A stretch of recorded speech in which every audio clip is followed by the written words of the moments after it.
Yo, what's up everyone? I'm here for a video titled for the tips and tricks of playing Diablo 4 and also for pros and cons on Diablo. So the pros for the sorcerer, the sorcerer, it's much more powerful with his frozen orb skills, and I'll show you.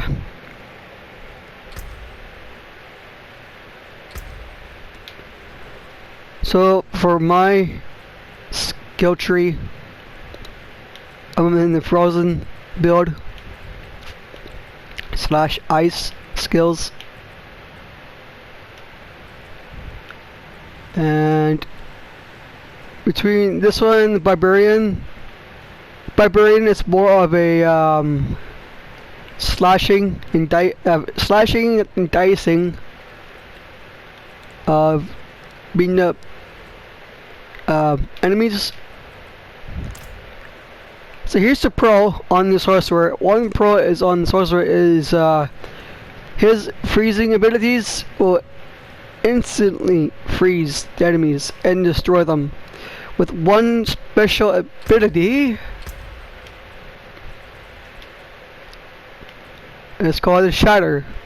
Okay, this one right here, I'm with this thing here, the arrow is pointing at on shatter, will actually give you good powers to destroy the enemies with explosions while they're totally frozen up, totally frozen. Easy to kill them, to freeze them with their ice shards. But the con thing about the sorcerer, when you beat the ghost bosses, like the resurrection of Malice, last night I did it so many times. I guess the cold build doesn't do anything with the ghost bosses at all. But I did see one random YouTuber done a video on Diablo since a month ago, and he did it with the frozen orbs on the resurrection of Malice, one of the dungeon bosses, the one you have to beat and you get 15% of the attack speed for your basics. Shut up here. This is all your basic skills right here. You get the 15% more damage. It gives it out more it's called frost bolts. The limit of frost bolts can give you is like 5 or 6 bolts per second.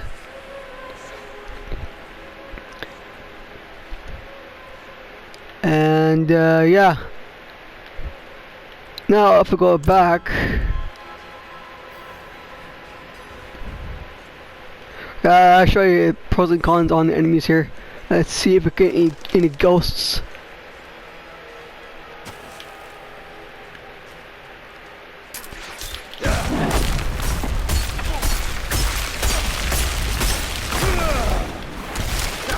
This way here will give you more.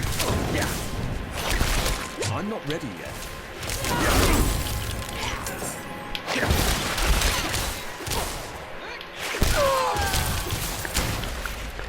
That's a pro right there. I'm out of mana.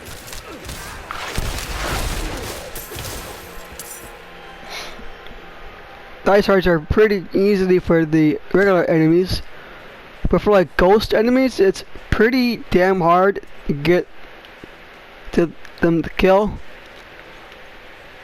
But if you choose the barbarian, barbarian with his swords, two-handed swords, one-handed sword, he'll easily slash and dice ghost enemies. And the resurrection of Malice with about what the barbarians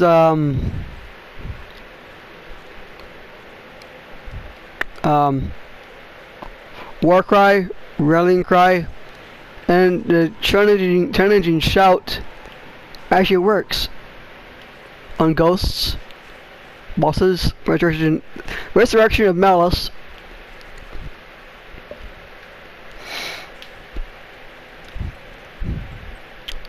I'll get out of this, go to my barbarian, now end the video.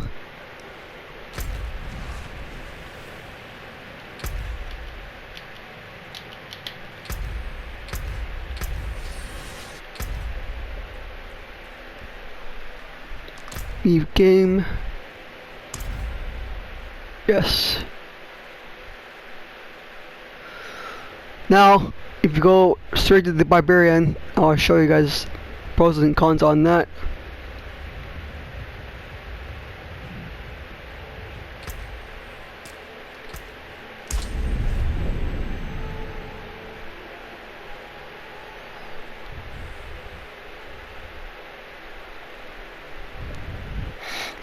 Wait to load up.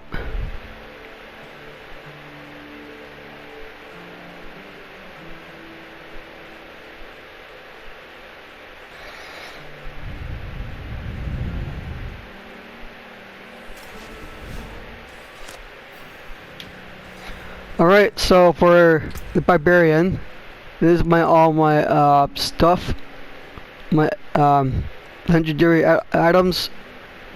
The aspects I haven't done yet with the barbarian. Mostly on my source work. It's much more powerful than ever. So this is my barbarian build right here. I'm going to play the wind, the rallying cry, the challenging shout, the war cry, and harmony of the most bleeding enemies for your swords, and the call of the ancients. Good thing to have. If with your aspect skills, you get the wrath of the berserker. You can berserk every single enemy in Diablo 4, and gives you really good fury. And this gives you the stuff here. So the last night I was using, this guy here, Gathering Wounds. This will give you more, over 115 critical damage for the enemies and bosses, with barbarians abilities and strengths, with the war cry, rallying cry, and the challenging shout. With the resurrection of malice, it's actually pretty easy. Last night I did a couple times and I actually almost beat it. I went in the middle of the bar, stagger bar, and you see right there on the blue bar right there, I reached level 50. When I finish that little line, I'll be at level 51. But the con thing is about the barbarian, it's rough in the beginning. When you start a new character on Diablo 4, it's really tough and rough. Because when I started doing Diablo 4 since a month ago in June, when it came out, I had a rough time playing with my barbarian, like really rough time. I got killed so many times with the Vineyard boss, almost like 100 times, or the lower 100 number, or whatever. It's pretty hard to do in the beginning, and I kind of screwed up a little bit. I did everything whole entire map to gain more power, gain more health ball, up to 9s. But with sorcerer, I'm much more smarter. I'm learning how to play Diablo now, learning all the tricks, the tips, the aspects, the items, that I can get off the chests and treasure chests, everything on Diablo. And for the other classes, like with the Necromancer, the Druid, excuse me, the Druid, and the Rogue, I'm not sure about the Necromancer, the Druid. There's some pros going on that, but for the Rogue, it seems like between the Sorcerer and the Rogue are much more somewhat powerful. Well, the Sorcerer is much more powerful, but the Rogue, I'm not sure about that one. But the pros is the Sorcerer and Rogue. The con is the Barbarian, the Necromancer, and the Druid. That's my opinion about that. But that's it for the video on my tips and tricks on Diablo 4. The next one I'm gonna do is about that thing comes up when you're playing a game, while you're doing your gameplay on your Diablo 4, when suddenly the warning comes up and it takes you out of the dungeon or during the campaign quest. Takes away your progress,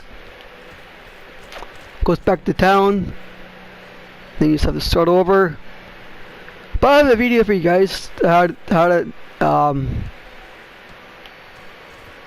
avoiding without getting that warning symbol popping up on your screen, on your monitor, on your Xbox or PS4 or PS5, whatever. That'd be a good video for you guys to watch. But that's it for this video. My final thoughts all across the whole entire road. Subscribe if you're new. Push the notifications. Give it a like, and peace out.